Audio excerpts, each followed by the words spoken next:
নমস্কার দর্শক বন্ধুগণ, আজকে মুখ্যমন্ত্রী হলেন শুভেন্দু অধিকারী। দেখুন বড় চমক।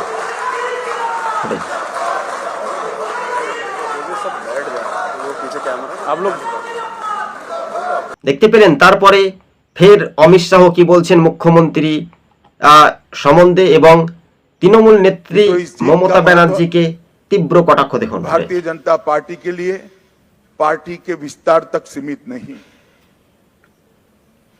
इस जीत का महत्व हमारी आइडियोलॉजी के एक्सपांशन तक सीमित नहीं है। इस जीत का महत्व भाजपा एनडीए का 21वां राज्य आए इस तक महत्व नहीं है।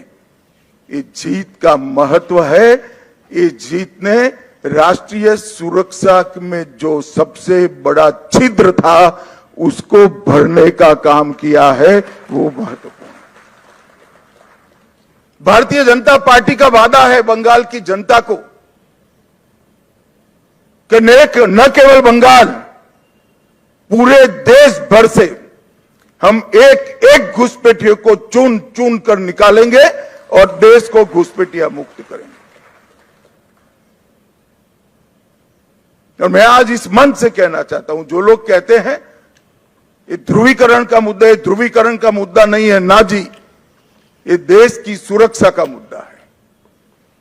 आपका देखने का चश्मा पीला है इसलिए आपको सब कुछ पीला दिखता है। ये देश की सुरक्षा का मुद्दा है।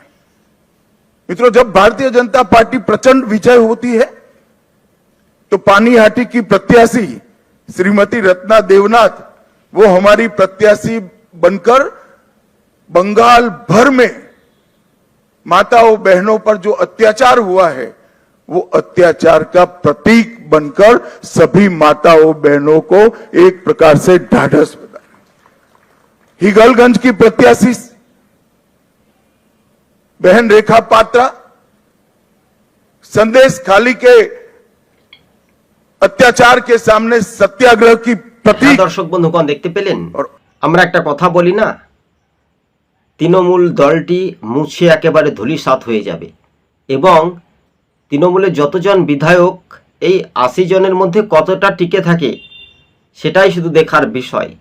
তবে শুভেন্দু অধিকারী বলেছে তিলে তিলে তৃণমূলের এমএলএরা বিজেপিতে যোগ দেবে।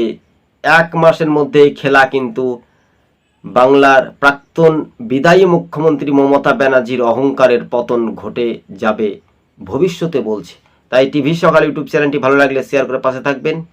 ফের মুখ্যমন্ত্রী শুভেন্দু অধিকারীর বড় চমক। শীত গ্রীষ্ম বর্ষা, শুভেন্দু অধিকারী মানুষের ভরসা। শেষ পর্যন্ত যে কথাগুলি তিনি রেখেছিলেন বাংলার মানুষের সঙ্গে সেইগুলো পরিষ্কারভাবে মিলে গেল।